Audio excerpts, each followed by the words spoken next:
Like Buddha. What a hell of an intro. I'm glad they didn't. Who knows if they heard that or not. But I'm sure it'll be said at some point again in the show. What is up, everybody? It's your boy Troy. I got my boy Sheraz in the building. Hello. Some of y'all might know him as the infamous Booty Patrol. If you're in the car scene, if not, look him up. Shit's crazy. It's your boy Chips Ahoy, baby. In there like swimwear, you feel me? Yep. But yeah, so he's gonna be the special guest. Unfortunately, the doc couldn't make it tonight. She was even doctors got to take some me time. Even doctors got to take some time to rest. So he hit me up and was like, "Yo, I'll slide through," and fucking here we are, dude. Feel right in. Yeah, it's a fucking pleasure to have you. I know we actually had you on the books and on the schedule for like in a couple of weeks, but like it's pretty dope to actually have you here. Yeah, happy to be here. He's been riding along a lot of the content creating journey that we've done recently. Mm-hmm. That past Sunday you were here for all that, help with that video, so like that was dope. Yeah, that's always it's always fun to create. Like it is. Take, as I said, I think I commented this on your last podcast, is like you take those shower thoughts and you make them come to life. Yeah, no, absolutely. And that's pretty much the basis of this whole show. You know what I mean? This was just something that I was talking to my boy Zip about, you know what I mean? And then we were like, yo, fuck it. Do we combine between the two of us? We have all of the equipment needed. And you know what I mean? Like there's literally no reason why we can't. So that's it. I mean, they were literally just, random messages. Hey, yo, what do you think about this? That like ended up coming to fruition. And and then it was the same thing for Sunday. We did a lot of photo taking, a lot of shooting videos. I mean, the shit was dope. And I had a blast. So I definitely appreciate you coming out here last minute. And it's kind of a troop, but whatever, you a real one for that. Yeah, I mean, like, listen, it's you have to take the time out of your day and be present with the people in your life that matter to you. So I appreciate that. Yeah, that means hear that. That means I matter. Everyone matters. Yeah, but right now it's me. This is my show. God damn it. But yeah, so I mean, we've had many I wouldn't say surface level conversations. I mean, we've had some pretty good conversations, whether it be through the comments on my Facebook posts or on my podcasts, or I mean, just even like messages that we've had back and forth. But like, I mean, tonight's the night. Yeah. We're gonna kind of get into it. Let's do it. Because I think you may share a different perspective on like how mental health is treated, in your household and within, in your culture. Oh yeah, that's a very, very interesting thing. And luckily for you, I just got out of therapy a few hours ago, so I will. He's warmed up and ready to go. Hell yeah, we love that. He came prepared. Yep, of course. Had no idea he was going to come on today, but he just knew it. Yeah. He was ready. So I mean, kind of, let's give the people a little bit of information about you. Okay, me. Culturally, like what kind of environment you grew up in, et cetera, et cetera. You know what I mean? Yeah. So let me some context. So 31, turning 32 pretty soon. Born and raised in New Jersey. Lived there for 11 years. What part of Jersey? Jersey City, New Jersey. Okay. Yep. And, represent. Right across from New York City. Like if you wanted, you could just walk 5 minutes down the street, take the subway, and get to New York City. So you're basically from the city. Yeah. You're basically from New York City. I get it. So grew up in those city environments. Lots of crime, right across from the projects.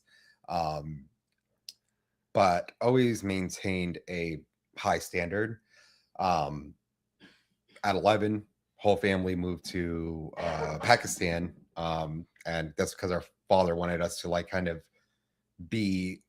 understand the roots of our culture. I was saying, now that's because some people may not know. I am fortunate enough to know you, but like that's where your that's where you've originated from, and that's where your family is from. Right, Correct? Pakistan. Yep. So Okay. that's my ethnic background.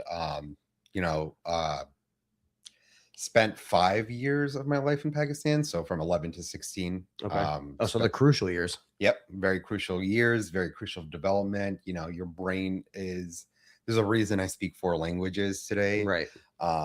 Had I just been here, I would have just spoken those 2 languages, which is like still not bad, but to What be other languages do you speak, fluent, if I you don't speak mind me uh, asking? Urdu, Hindi, and Okay. Punjabi. Okay. Oh yeah, that's right. We actually, I think we touched Yeah. on that while I was applying the newspaper to the wall, so that's probably why I wasn't fully involved in the conversation. Some people like think I'm like, you know, boy genius, and I'm like, no, it's just like Just my culture, yeah, like my that's it. parents. You know, I didn't go on Duolingo and like learn all this stuff, and Right. not Megamind, but um, lived there for 5 years, and then you know, that was, as hard as that is, like living in a country that is not so much developed, you know. Right.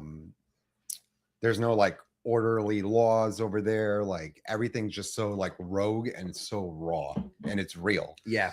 and you get to see everything firsthand, like whether it's, you know, it's poverty, like homelessness in its finest form, um corruption, all this stuff. Like we look at the Epstein files over here and we're like, that's so bad, and I'm like, well, I Right. know something worse. Like I can top that. Believe it or not, I can top that. Not me personally, but I have some stories for you.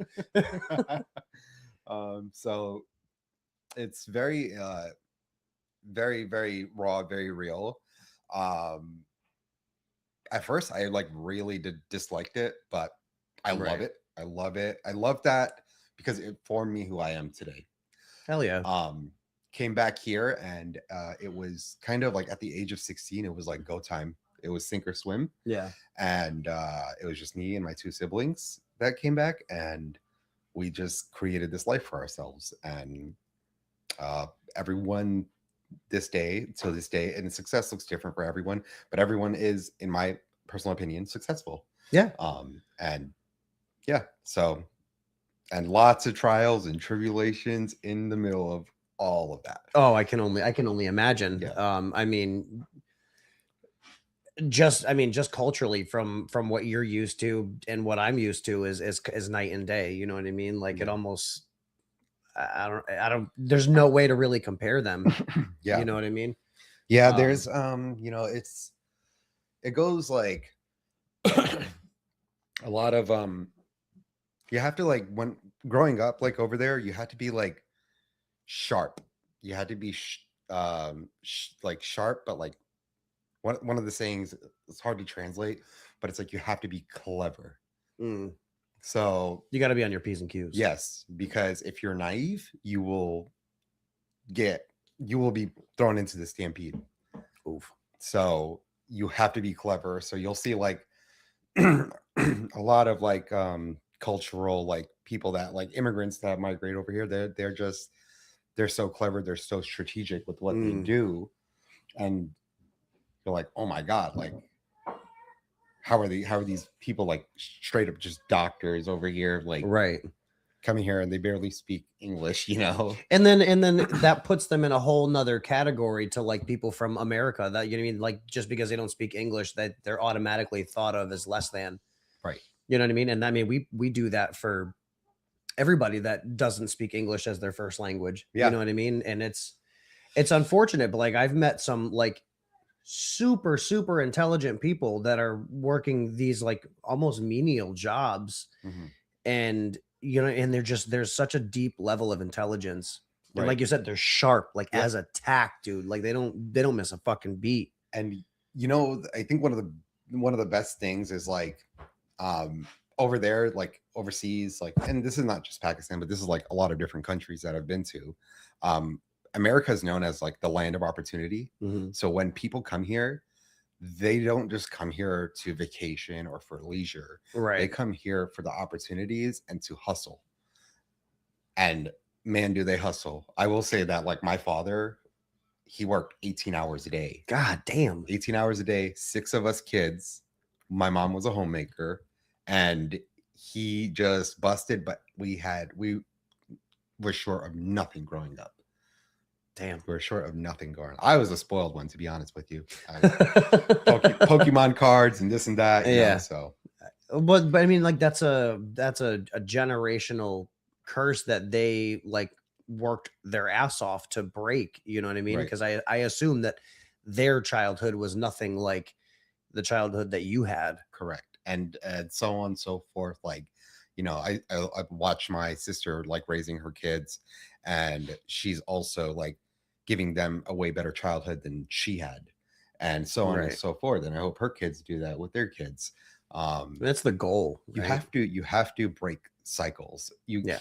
Your morals and your values are there, but you can't compromise, but you have to kind of create your own reality Right. and your own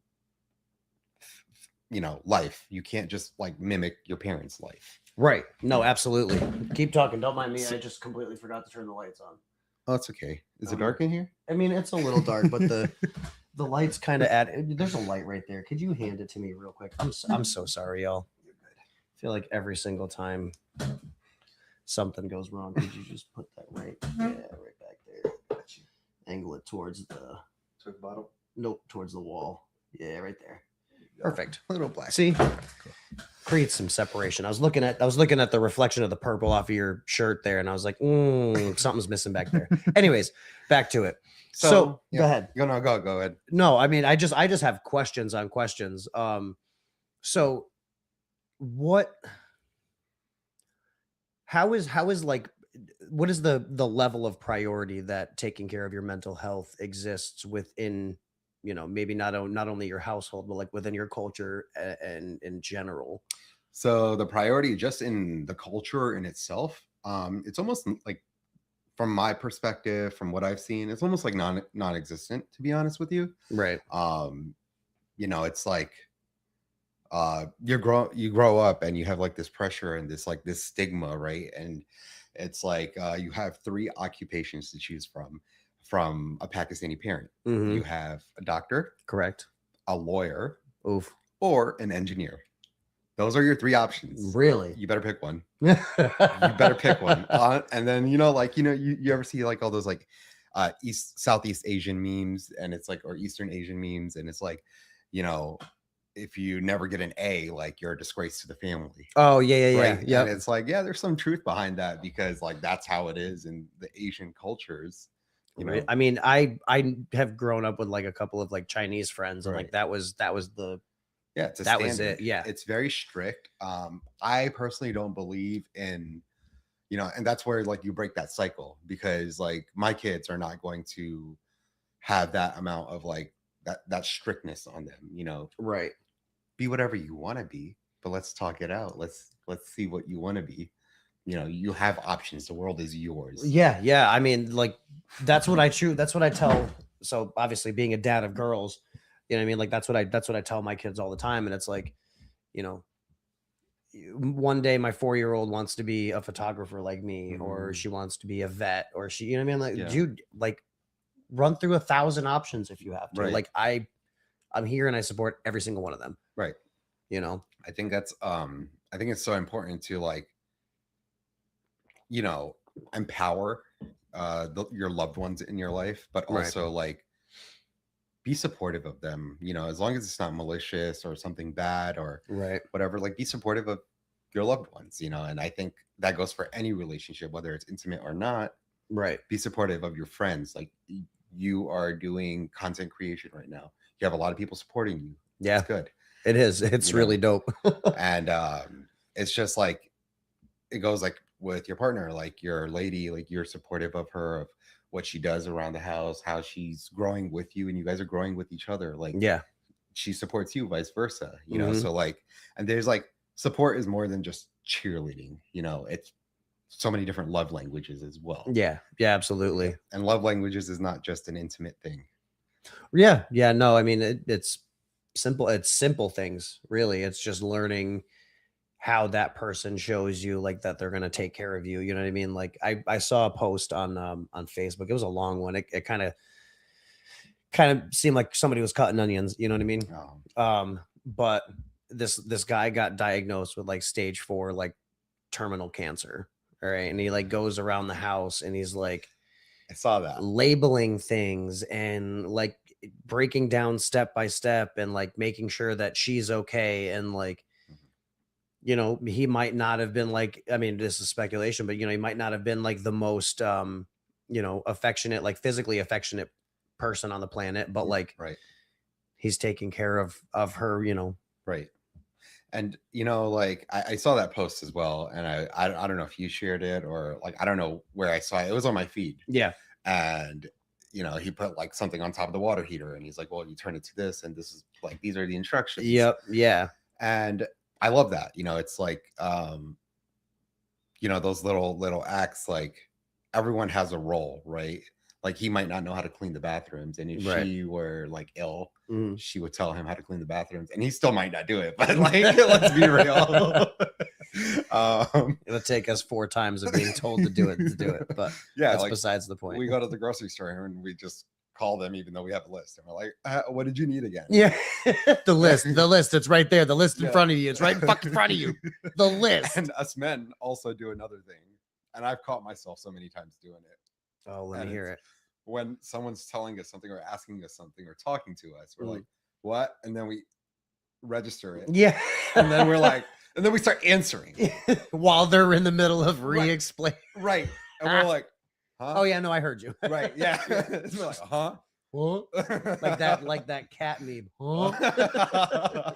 Every time. I was dude. thinking more like the snoring, but oh, Fuck. oh man, Dude. Yeah, no, it's a wild concept. And like when I feel like when you find someone that picks up on those little things that you know that you may, you know, not necessarily lack or ignore, but like just the things that you don't see right, that equal, you know what I mean, that just balances everything out. right, and like coming from someone that's worked in many diverse careers and stuff, Yep. you know, you look at it like, like just working in like the logistics industry, right? Like you order a package and you just get your package, right? You don't think much of it. Yeah. The behind the scenes, that like perception. One thing I've been learning for the last, I want to say, since 2022, so like last 4 years, is perception is not always reality, Right. and everyone looks at things from the surface, but I'm not a fan of the surface anymore. Right. Um, It only gets you so far. and you know, especially like conversations, like I stopped, like I've cut people off, but like I've stopped like really conversing with people that like can't bring their emotional intelligence to the table, or Right. can't be like, you know, Or can't even be bothered to learn about it. You know what I mean? Right. Like there's different levels to emotional intelligence. And like it doesn't matter if you're like starting off and you're like learning how to do all this stuff. Like, but as long as you can like bring yourself to try to grasp the concept, right. you're Yeah. cool. But like if you're just gonna sweep the shit under the rug and just like how's the weather me all fucking day, Right. I don't want to. And like that goes back to like, you know, the gentleman who had like the stage 4 cancer, and he's like going around leaving posts, and he might have not expressed his love, and you see that, and a lot, and not all, but a lot of our you know, boomers that are around right now, Yeah. you see that they're quiet, they're reserved, they're not, you know, they've never been really expressive about their emotions. Right. And I think that's, you know, thank God that's starting to change. Yeah.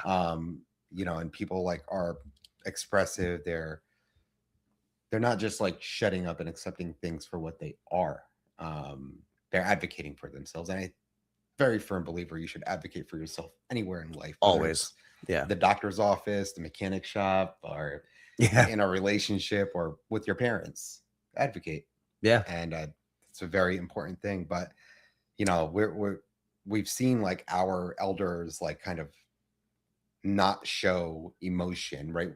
We are humans, we are creatures of emotion, Right. but not show emotion, and then like kind of bottle it up, be emotionally avoidant, and from what I like learned over many years is when you're emotionally avoidant, that comes back tenfold. Mm-hmm. And it just hits you where it needs to hit you, and then you'll eventually have an outburst. Right. And these walls are sheetrock, not concrete. So Yeah. And then, I mean, and everything that follows is like what's going to determine how far you can bounce back from, whatever outburst you end up having. Right.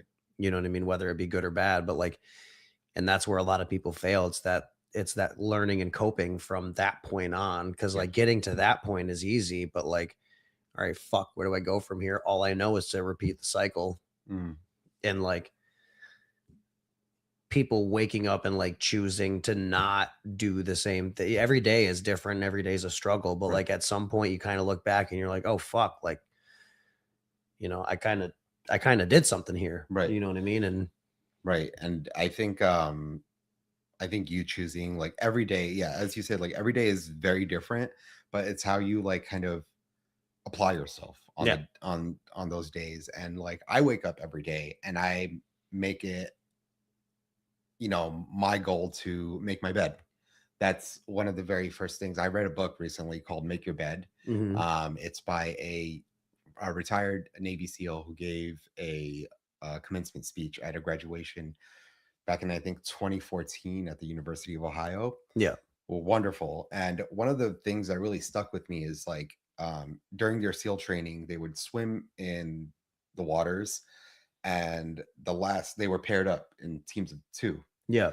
And they would have to swim for miles and miles. And if you weren't the first team to end up on the shore, you had to stop, drop, and roll in the sand while you're in your wetsuits, cover yourself in your wetsuits, and then go change into uniform. Don't shower, don't clean your hair out, don't shake anything.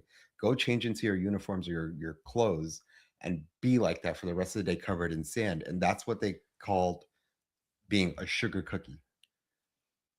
And you are Wow. a sugar cookie, and it teaches you discipline, because not every day is going to be as you intended, as you planned. There's Right. so many curveballs that happen. And me personally, like I am kind of the man of my family, like my siblings, my mother, Right.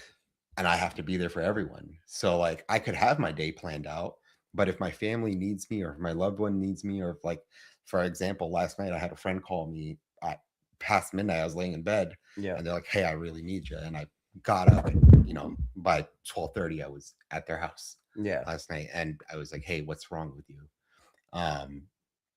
Not what's wrong with you. What can I do to help you? But What's the matter with what's you? the matter with you? But shut up in your face. But it's like you get like life throws you a lot of curveballs, and it's okay to be selfish sometimes, but like not too selfish.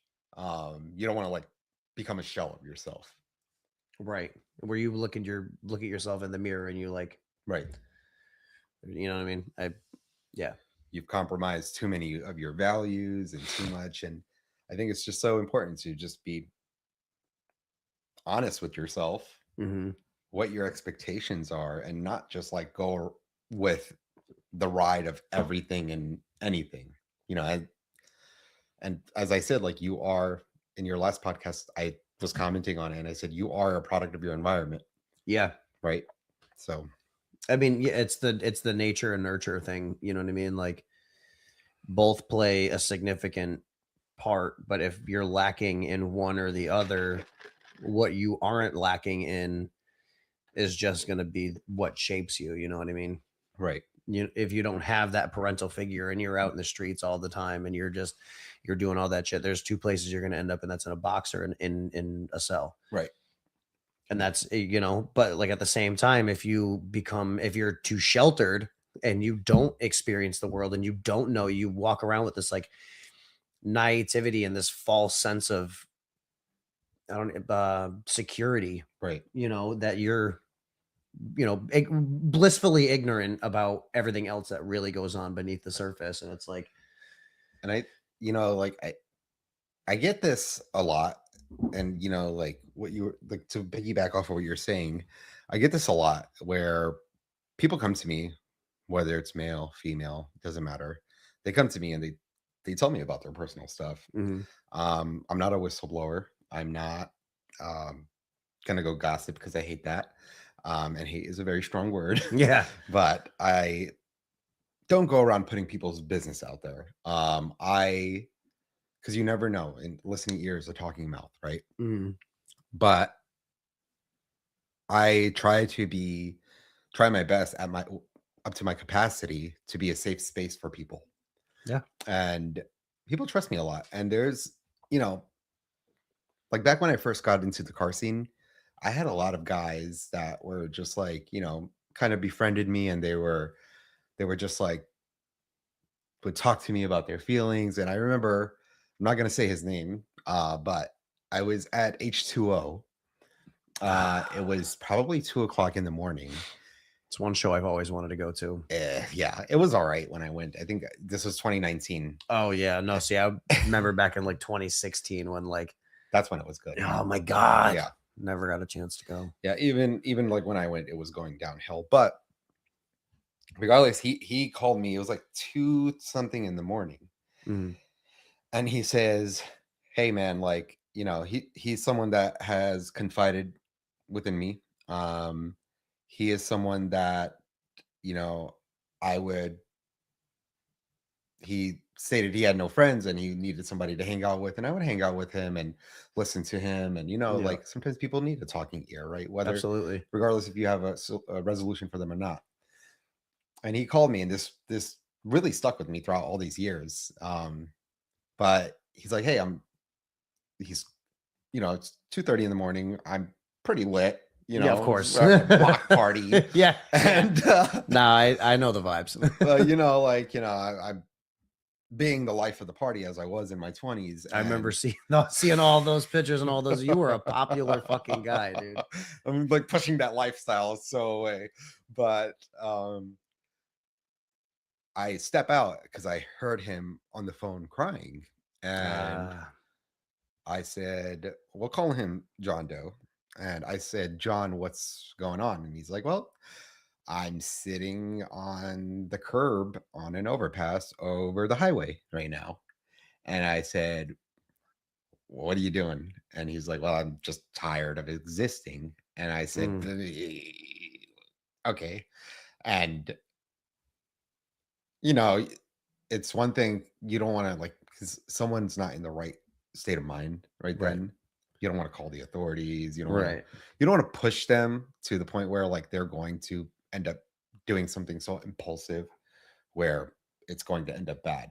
We're acting out of emotion. Right.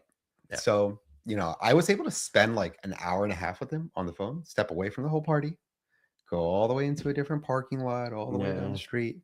And, he's always like every year, like has like thanked me.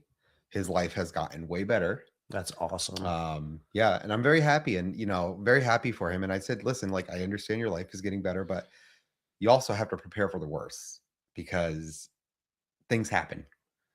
It will Yeah. always, there will always be roller coasters in life, Yeah. right? Life will always be life, and Sometimes those roller coasters break down. That's not the end of your life. right. Just got to fix it and get it back up and running again." Yeah. And he's alive today, and he is doing his own thing. He's very successful. He's very happy. And if you're watching this, like, very proud of you, dude. But I never posted that anywhere. He never posted it anywhere. It's just between me and him, and Yeah. that's it. It's not for any likes, anything like that.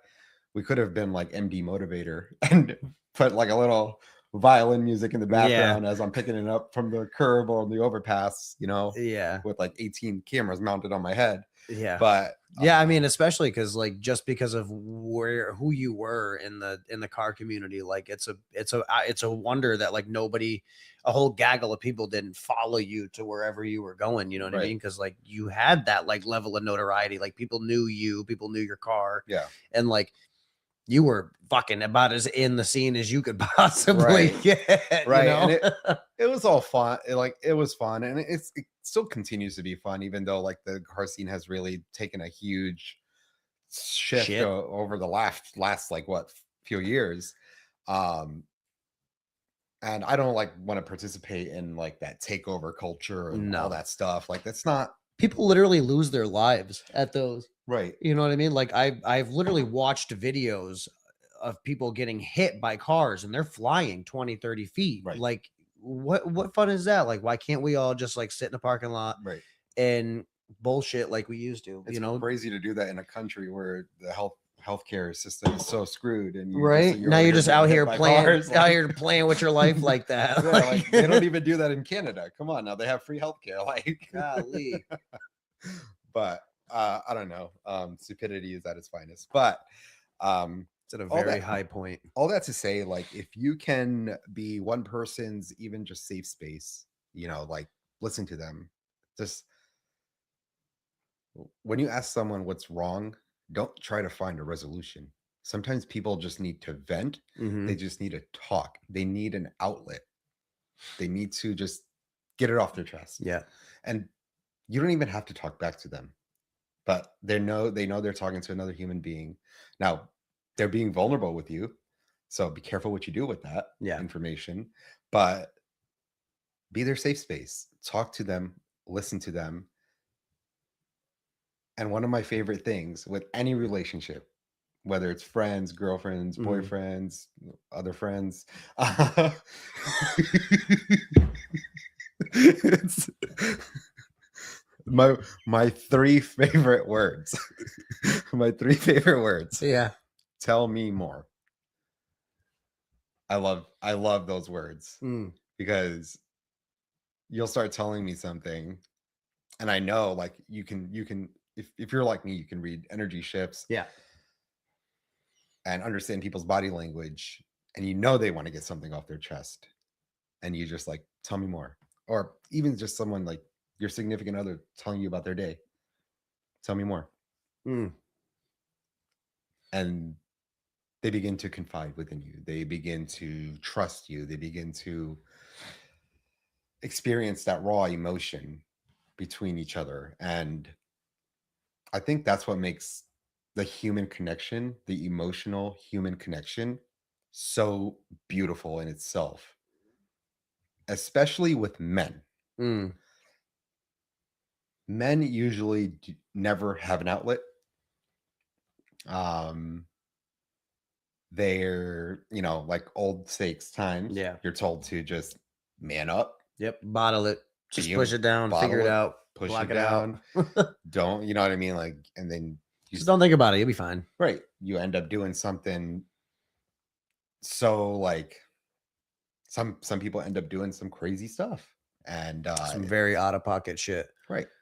So like, and me as like a Pakistani man, like of ethnic origin living in the United States, like I cannot react to things the way my mind wants to, because there's heightened. Yeah. It's heightened. Yeah. And people won't even take the time to like try to differentiate. It's all just misplaced anger. Right. You know what I mean? But like, yeah, it's being any form of minority in the States is like, especially in the political climate that we live in, and like everybody that knows me knows that I do not get into like politics. I just won't do it. Right. I mean, I've seen politics ruin families and ruin friendships, and like my political beliefs and my political views don't have any bearing on the authenticity of our friendship. Right. You know what I mean? So like I do us both a favor by just not bringing it up. Yeah. So there's three things, and I don't know if you've ever heard this saying: politics, religion, sports. Yep. Sports. Yeah. But it's funny because sports are tough. I'll flip table over some sports. And like, what's the common denominator between all of those? Emotion. Have you watched the documentary called Mr. McMahon, the WWE wrestling? Vince McMahon? Yeah. I've seen. Is it on Netflix? Yes. I've like scrolled past it in like my searches for a new. I've never watched it. So there's a reason why, you know, from a psychological standpoint, and I'm not a psychologist or a doctor, Mhm. but I do love psychology and I do love reverse psychology. I love every form of psychology. It's amazing. It's beautiful. The human mind is insanely insane. Okay. Insanely insane. Put that on a shirt. Was the double decker pecker record? Double decker pecker record. But that's gotta go. Put that on a t-shirt. So there's a reason why like a lot of men are huge fans of wrestling, and it's because it's an outlet. Because what Vincent McMahon did was he prodded his audience, and if there was like a war going over in Iran during the 90s, he brought in a freaking Middle Eastern guy and put a little like the Iron Sheik, and he put like a thing over, and he let the Iron Sheik beat Hulk Hogan, who was the All-American, right? Yeah, and Captain America of the WWE, right? And it evokes emotion, and that's what gets people riled up, and they start talking about it. They're like, "Hey, did you see that? Oh my God, that was crazy!" And it's an emotional reaction. It's like rage baiting. It's essentially what it is, right? It's rage baiting, and that's how they became so successful, because they were unique with that psychological thing. Until this day, like you see the good guy turning bad, and everyone's like, yeah, it's acting, sure, but like still, it's a storyline, and you're emotionally invested. Same with like TV shows, like reality shows, I guess you could say, like The Bachelorette or 90 Day Fiance. Like these things, there's a plot that you're in, that you're invested. Like, you're shit, invested. like, okay, now I gotta right, I gotta see what's next. You get angry, you get sad, you get happy, whatever it is. And you know, that's another, like, just to go like off sidetrack a little, another like emotional thing is like, I want to say, is like, no emotion is ever like invalid. So any emotion you have as a human being is valid. And people are like, oh, like this person's, people only think like optimistically about these things, right? Where they're like, oh, like that person's happy, like that's valid. No, it's okay to be sad. It's okay to be depressed. It's okay to, as long as you are actively working on yourself, it's okay to let that emotion pass through you. Feel it. If you become avoidant, it comes back harder. Yeah, no, that's true. So, I mean, that kind of gets me into my next question here. Like, some people seem to think that like that depression and like trauma only comes from like being like broke child upbringings. Like, what experiences do you have that I may not resonate with, like situationally, but like obviously I know what you were feeling. Like, what's your experiences with that? With like trauma And dealing with depression, if any, you know what I mean? Yeah. Because I know some people just genuinely don't battle with that, you know what I mean? It's Right. it's not a battle for everybody. Right. So it is with my personal experience, like it's been an uphill battle for me. Where I was like 2 years ago was way worse than where I am today. And even today, it's not as easy for me. Like, I'm constantly like, there are mornings where like I'm struggling to get out of bed. I'm struggling to shower, to even eat breakfast, or even like get up and make a coffee. But like on other days, I'm like, I'm fine. And it hits you in waves, right? Just like grief hits you in waves. So with like my personal like trauma, like I have experienced like job losses. I've experienced like racial discrimination, things like that, and of that nature. And to come to the racial discrimination, like without playing the race card, growing up, like this is a very real trauma of mine. Yeah. Growing up, like since 9/11, um, I was in elementary school. I think I was in fourth or fifth grade. I was a little boy. Yeah, I was So 8, you're 7. you're about to be 32. Yeah. I'm 32. Mhm. And I was in I want to say it was in I was at fourth or fifth grade. So yeah, we were probably in fourth or fifth grade when Yeah. that happened. So yeah. Yeah, and Young. it's yeah. So I mean, like you grow up and like you have befriended people from kindergarten all the way up, like first, second, third, fourth. Like you have all these friends, and then all of a sudden this thing happens, right? Major news, and they're like, "Oh, all brown people are bad." That's what the media is portraying, and then you're looking at. But I think the news coverage is the funniest thing because, like, what I would see on the news here, Mhm. and then when I went over there, was like to Oh, like of course.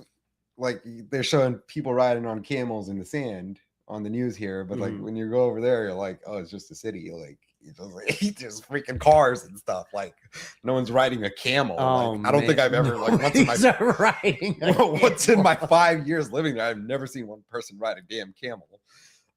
Really? Yeah. That's Yeah. nuts. Yeah, I've seen people like trotting horses, but like not riding a camel. Hmm. But so since that happened, like I think that is like utmost trauma like throughout the household. Mhm.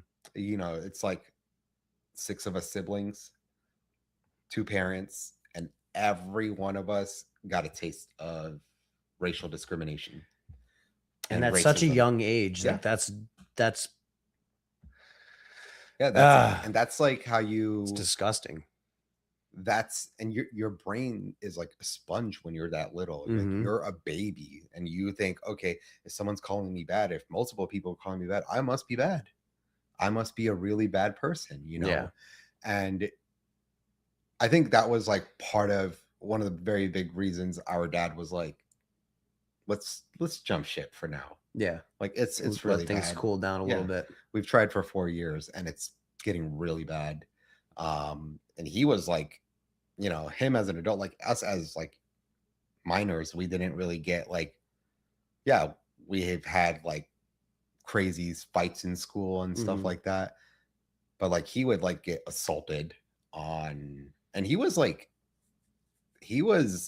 very like your skin tone. Like he was white. But because of his accent and everything, Mm. they would find out he's Pakistani or he's Muslim. He would get like Really? My skin tone? Really? Mhm. Yeah, he was very fair. He was very Damn. fair. But I'm like the darker one out of like all the guys in my family. So Okay. All right. I see it. So I walk through a door and everyone's like, "Oh shit." There goes the neighborhood. So, that's like I've talked to my therapist about it. I've talked to my psychiatrist about it. And you have a lot of TV shows out there like Mo on Netflix or Late Bloomer, which is Just Rain on Peacock. Mm. They talk about what it's like growing up as a Middle Eastern, South Asian person in a country where racism exists and people are ignorant to like the culture or the religion. Or I really appreciate when people ask me like, okay, like, can you tell me this about your country? Even though it's like sometimes it gets annoying, but it's fine. And they're like, okay, why can't you eat pork? And then, instead of assuming why I can't, where you assume you fail. Yeah. So anyways, it's all guesswork. Right. You know what I mean? So to answer your question regarding that, like I've dealt with that trauma. I've held on to it for many, many, many years. And from like 2016 to 2021, I don't remember a thing. I remember like main key highlights of my life. I don't remember a thing. I was so deep down. Yeah, I feel so. I actually brought this up. I don't know what I remember what week it was. But like that's my entire childhood Hmm. is just blank. You know what I mean? Yeah, It's like insane. I was telling her, like I think it was when Emily was on the doctor. I was kind of explaining like I feel like some things I have to like relearn. You know what I mean? Like Mm. I'll look at my kids are all getting older, so they get all these cool like math problems and shit, and like I look at them and I have no idea what I'm doing. I like it is foreign to me. You Right, know what I mean? But I right, know at some point, based on an assumption, that I must have learned this. right, right, You know what I mean? And like I have to teach myself so many things that like I should have already right, we should be beyond this. And it's like all of it's gone. right. And so like I resonate and I understand and feel heavily that statement because like it's Like this trauma and depression, it like does something to the chemistry of your brain and your memory retention. And it's funny because like I was like almost 400 pounds. Like I was a really big dude and I was just eating fast food and I was just kind of like taking it day to day, like living my life and not giving two craps. And, right. you know, it's all a blur. And it's weird because you have people that you connected with or you have numbers in your phone. Right. You have people you've added on social media and you have people most importantly like I go to car shows and I'm like, you know, I understand like at one point, like I was viral with the car and like sometimes people know of me, but they don't know me. Hmm. But then there's like people where they're like, yeah, I've known this person for this many years, like, and Yeah. I have their number in my phone and I'm like, I don't, I don't remember you. Like, I'm so sorry. Like, not to be rude Yep. or dismissive because I'm a very humble person, but I'm sorry. I just Like, met you in a point in my life where like I was literally just cruising and just trying to stay alive. right. You're on autopilot and Yep. that's it. So like that's what really in the last few years I've been working on like self-awareness, Hmm. being aware, being present is one of my big things. Like when I'm hanging out with friends, when I'm with family, I'm not sitting on my phone scrolling social media or texting. I am present in those moments Oh yeah. because I want to be. Like, And I can vouch from experience. right. You know what I mean? When I mean, hell, you even helped me put up part of the newspaper wall. You know Yeah. what I mean? It Yeah. was, so I get that, and I mean, I've caught myself doing just the opposite and like Right. sitting on my phone and like not being present, and like it's a really hard thing to break. Yeah. You know, especially when like in previous relationships and friendships where like you're just all so accustomed and used to just like parallel play. You know what I mean? Yeah. Like we're not doing anything collectively, but together we're collectively doing absolutely nothing. You know Right. what I mean? But like we're all safe in each other's presence, and like if shit were to go down, I feel bad for Right. the person on the business end of this. But like Yeah. I I think it's also like another big reason of like not remembering people because although I've put in the work from those years that where I don't mhm, remember a lot of stuff, I think recently it's been more so like it happened to me again recently where I met someone last summer and they reached out to me again recently and I'm like, mhm, who is this person? And then I remembered the conversation we had, barely remembered it, but it was such a surface level conversation and they gave me nothing to remember them by. right, Right. It's almost like a conversation that you would have with a cashier at a store. right. But somehow you got my phone number. But somehow you got my phone number, right? Yeah. No, So I get that. it's you know, when you go into depth, like when you make a lasting impression, that's truly like I always thought it was just a saying, but when Mm, you make a lasting impression, people remember you for who you are. And you think about this is something that's been on my mind where because I like to jog my brain a lot. Something that's been on my mind is like this life is temporary, right? We're gonna die one day. Um, I die. If I have kids, my kids are gonna visit my grave. If if I have grandkids, my grandkids are going to visit my grave, and possibly my great grandkids are going to visit my grave.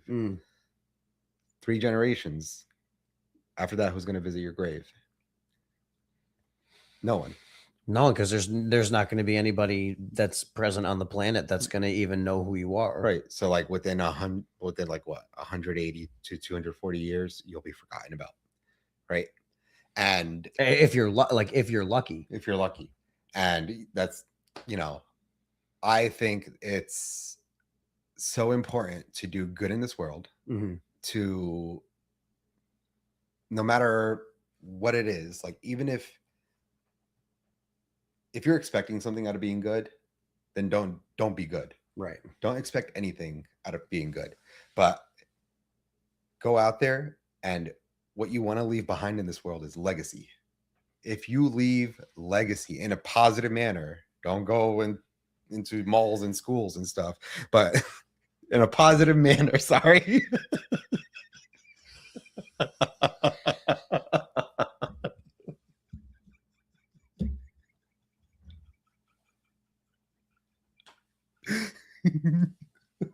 That's not a way to leave a legacy. That's not a good legacy. You don't want to say that was my great grandpa. You don't want to say that. You don't want to say that. You will be embarrassed to say that.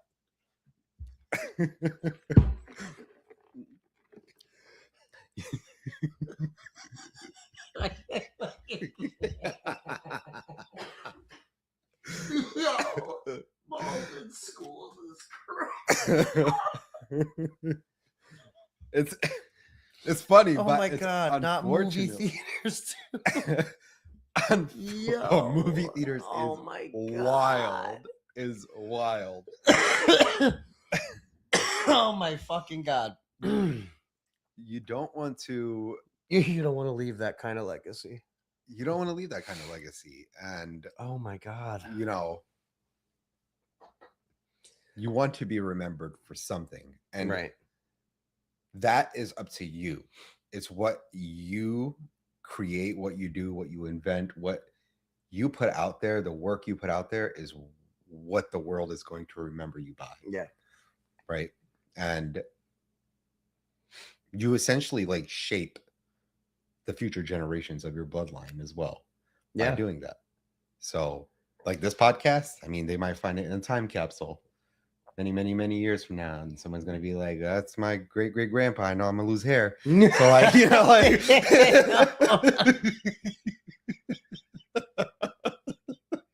shots fired. No pun intended.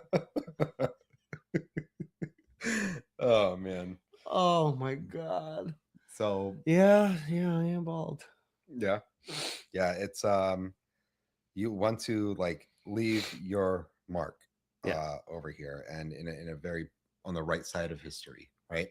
Yeah. But you don't want to have books dedicated to you. You don't want to have books. I mean, not like those kinds of books. Not those kinds of books. Not those kinds of books. Yeah. Never maliciously, right? Right. Yeah, because we don't do that. For the betterment, towards the betterment of society. Yes. Yep. Shape things for how you view the world in a positive way. Like I have these like humanity breaking ideas, like these ideas that will create like a whole new social system within our like lives. And they are mind-blowing, but you have to get enough people to become psychologically invested in those things to change the world the way it is. Yeah. Very interesting, but be a topic for another one. Another episode. Yeah.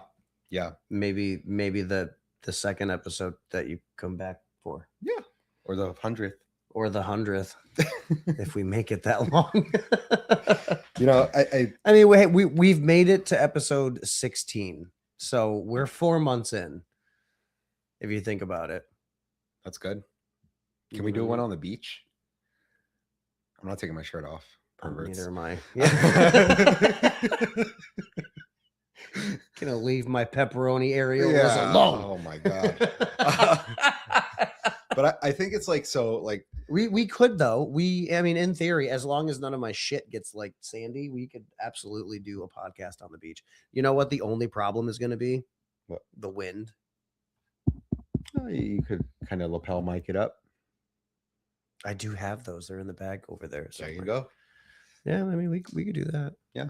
I mean, so like the whole point, like, dude, is like be a safe space for your friends, especially like your guy friends. Yeah. Friends that are like constantly getting rejected by women and that are just upset. Loneliness. The male population is very lonely. Yeah. As a whole. And you know, like there's a lot of toxicity I see out there on social media where you are dismissed as a man. Yeah, job. Yeah. Oh yeah. Just because you're a man. Just because you're a man, and you're dismissed because you're just Pakistani. Sometimes, you know, it happens, but or bald. Bald. So, regardless, be a safe space for people, man. Yeah. Like, you know, this is a freaking awesome podcast where you can come on, you can talk about everything. This is a safe space podcast. That's it. It just happens to be on a public platform. Yeah, which is fine, but it's a safe space. It takes confidence for people to like come up here and like, you know, sit. I mean, for all intents and purposes, sit in the hot seat. You know what I mean? Right. Like, I love sitting there. I love talking in front of crowds. I love talking. You know, you see me do limbo, car shows. He's got the bullhorn. He reminds me of Paulie D from Jersey Shore. Oh yeah. Wish I had the damn hair. Okay. You know what's wild is at one point I did have the exact same haircut as Paulie D. Oh no, I can't even imagine. Yo, shout out to Mike's Barbershop when they used to be in the Metro Plaza. Or the movie theater plaza there in the back. Yeah. They were on the north end at that point. Sorry. When they were on the north end, I walked in there and I was like, I need this. And poor little Mike was like, what the fuck am I supposed to do with this? And I was like, just do it. I was like 15. I was in high school. I got it ready. I got it for my junior prom. It was my haircut for the junior prom. I'm not even kidding you. I'm sure I'm sure my mom has a picture of it somewhere in her stash of pictures, but like if I can dig it up, I will show it to you on the grounds that you do not have any form of recording or photographic equipment near you. Or you know, what's it called? Or those fucking Meta Ray-Bans or none of those things. I don't want blackmailing properly, but like I have the toes incident. You know, when I was 14, I went and got a haircut in Pakistan. So this is like the time. This is like the day and age where you're burning Akon onto an MP4 floppy disk and putting it into your Walkman, and I remember I found emo music. And I was like, oh, I'm gonna be an emo. Skinny. He said, I'm gonna be an emo. No one over there knows what the hell a freaking emo is. Right? So like, I'm like wearing skinny jeans, and I'm like, I'm American, right? And American. And I. Where are you? I go to. I'm so sorry. And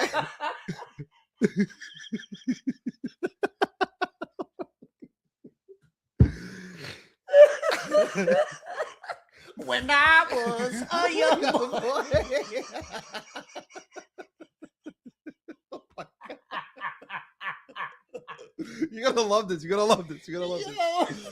So I had my dad buy me like.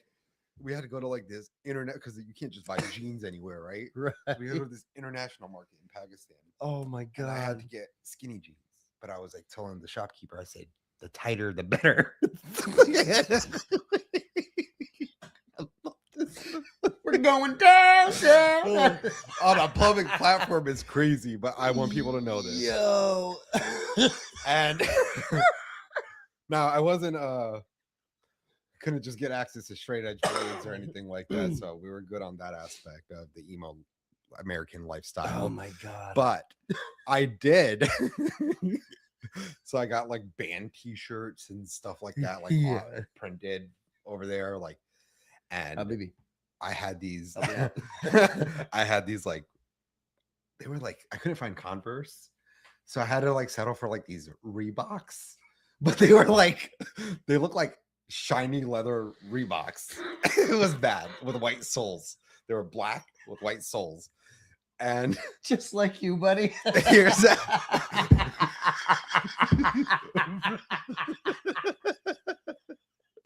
And I said, I went to the barbershop.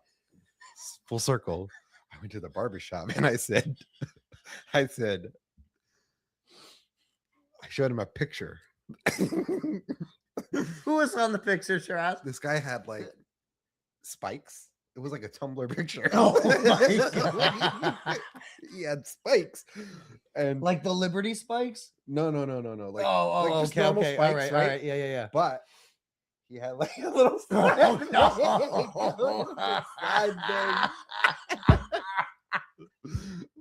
What I tell you, my dad whipped my ass when I got home. So you better fix that shit. Yo, he only whooped your ass because you didn't whoop your own ass Right. before you got home. God damn. And I Holy shit. remember taking gel and going to school the next day, fucking god. doing my hair in the bathroom like that, and just being like emotionally avoidant. Don't talk to me. Don't talk to me. And like, you know, and like in Urdu it'd be like, "Mere se baat na karo," right? Don't talk to me. Right. And, Right. You tell him. And oh man, Holy fuck. you have to create a podcast that's like embarrassing childhood stories. Yo, I'm not gonna lie. There's so many different, like, I want to do like quick branch off. I want to do like photo editing and like photo like sessions almost, if you will. You know what I mean? Like help people like understand their cameras if they get a camera for the first time, whatever. But like I have a never ending list of like different shows that I want to do just because I can. Right.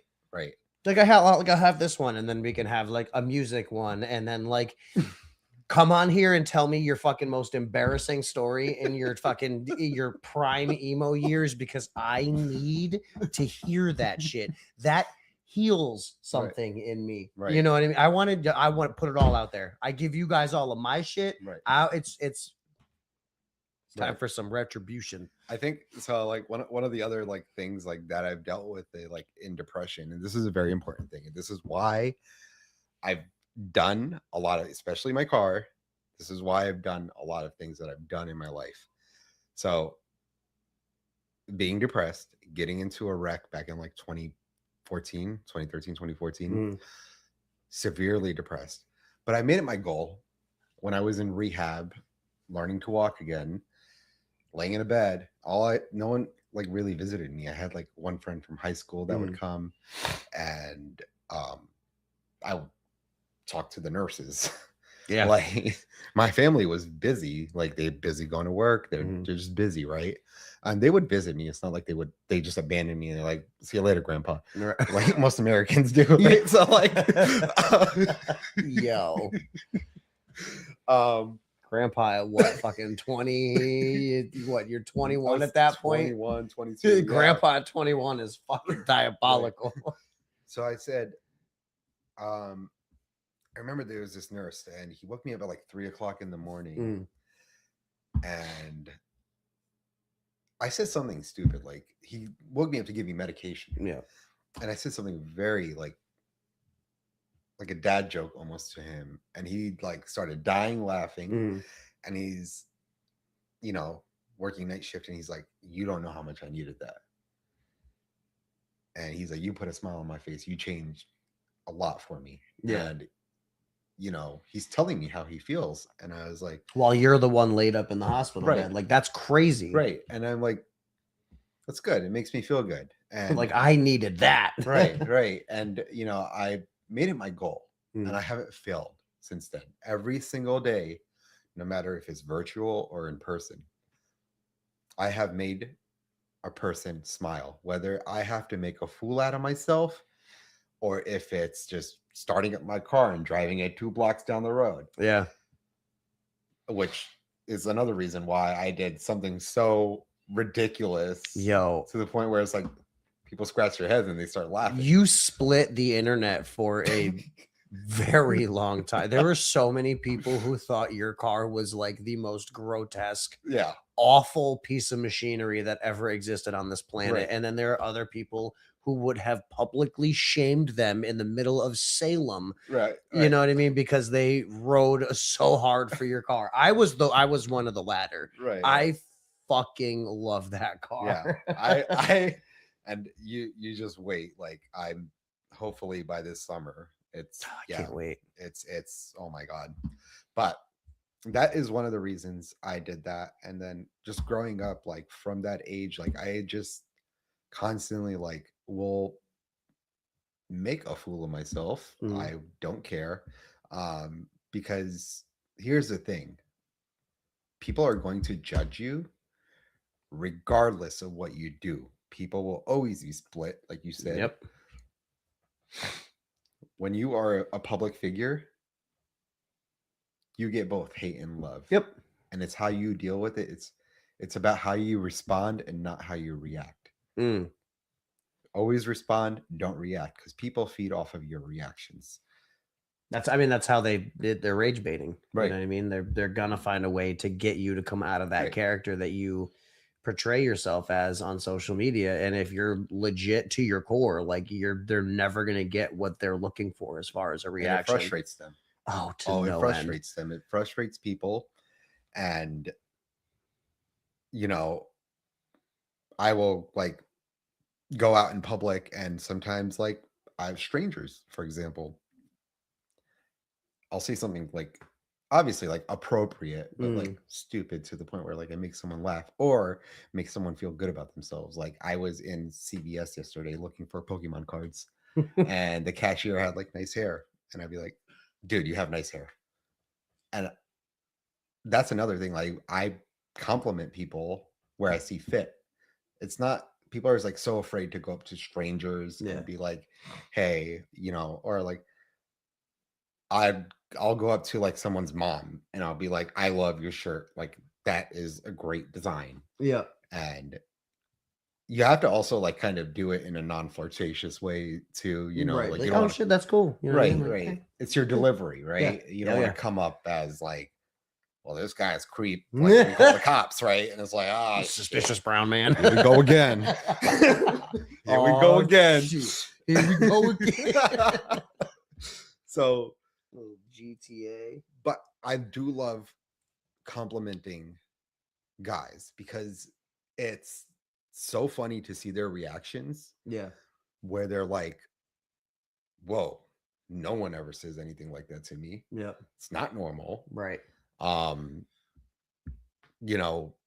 like even like I'm a sneakerhead, right? So like I'll go up to people and I'll say, those are some nice shoes. I do that all the time. Right. All the time. Right. Without shame. You know what? Like when someone does it to you, you feel good. Mm. So like, what is it costing you? Especially if you genuinely like something. Yeah. Right. You like their beard. I've seen people with like swirly, the twisty mustaches. Yeah. Waxed up mustache. I used to have that for like 5 days. It was too much. It was too much to take care of. Yeah. But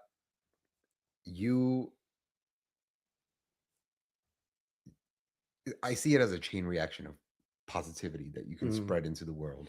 And you are one person doing it. But if no one's doing it, it's a problem. But if one person is doing it, you are making a difference whether you think whether you like it or not. Like you are making a difference. And you dictate whether that difference is positive or negative. Right. And it costs nothing to be positive, but you just cost somebody their entire day if you're just going to be a negative Nancy. Right. You know what I mean? Like you the air that you breathe and exerting that, like, I love those shoes. is nothing. Right. It's a drop in the bucket in comparison to all of the ones that you're going to spend arguing with dumb fucking people. Right. And if you like, it goes back to that saying, like, if you have nothing nice to say, don't say it. Um, truly, don't say it. Like, why are you putting that out there? Yeah. You could have just kept that thought to yourself. Right. And that goes back to like another saying where it's like men don't get their flowers while they're still alive. I've been giving lots of guys their flowers. There was a friend of mine who like recently passed away, and he just had gotten out of like a relationship. And I understand like loneliness patterns and all that stuff. And I would be there for him. He was very much so like checked out, but I got him like back on track. I just make silly excuses to hang out with him, get him on track, and get him to go out, get him to experience life again. Like sitting at home, rotting in the dark, being depressed. It's not a way to live life. No, it's not. It's really not. I mean, and from somebody who's been there and then, finally like woke up and decided to like go out into the light and touch grass, it was like, fuck, dude, like that. It feels good. And it's like almost a natural relief just being outside, right? Breathing the fresh air and like going to just go enjoy shit. You know what I mean? We went to Boston this past weekend and it was fucking incredible. Right. You know, on a whim, dude. It was like, we just, had to go up and we went up and we went out and we walked around till like 2:00 in the morning. And I met some like crazy people. I met a couple of dudes that were shooting like a comedy skit. And then I met this one dude who worked at a gas station, but he loved the fucking photos that I took of Boston. And then there was another dude who owned a clothing line that was shooting models outside. Wow. You know what I mean? Like all in a 500-foot area right next to the hotel that we were staying in. Right. All because I had my camera in my hand. I love that. And like people go up to each other all the time, and they like when, especially when it's like hobby related, like cars and photography and videography and all that, music even. Yeah, like people go up to each other all the time, and it's a great icebreaker, and it's a great conversation starter. But I remember this one time. Oh boy. And it was recent. Oh boy. And it was in the gym. Oh dear. I told this one guy, he was weirded out by it. Just the way that you looked me dead in my eyes right as you said that made me feel weird about it. But like, so I saw his traps, right, in the gym. Oh, okay. And I said, dude, you got some nice traps, man. Brother, you got some nice traps. He was weirded out at first. But then I said, people at my gym are very, very nice people. And he was weirded out at first because he's like, this is not normal for other guys to compliment. Was he a white guy? Yeah, of course. And he was just like, is he hitting on me? And I'm like, not to be flirtatious, good sir. You know what I mean? Like, yo. But like we got to talking and stuff. But yeah, that's fucking great. You got to be careful who you give their flowers to. Yeah, you got to be very. Because some people think you want to put those flowers in their ass. Yeah. Where are you trying to put those, sir? Bend over and find out. That's poison ivy. Yeah. We don't want that. Oh man, it is almost my bedtime. Okay, 9:44. Okay, Grandpa. Yeah, I know, right? It's terrible, dude. I'm old as fuck now, but great.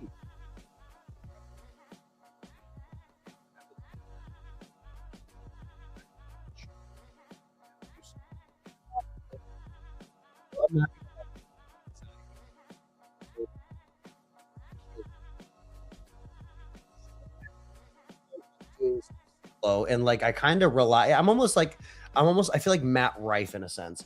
I rely on like crowd work.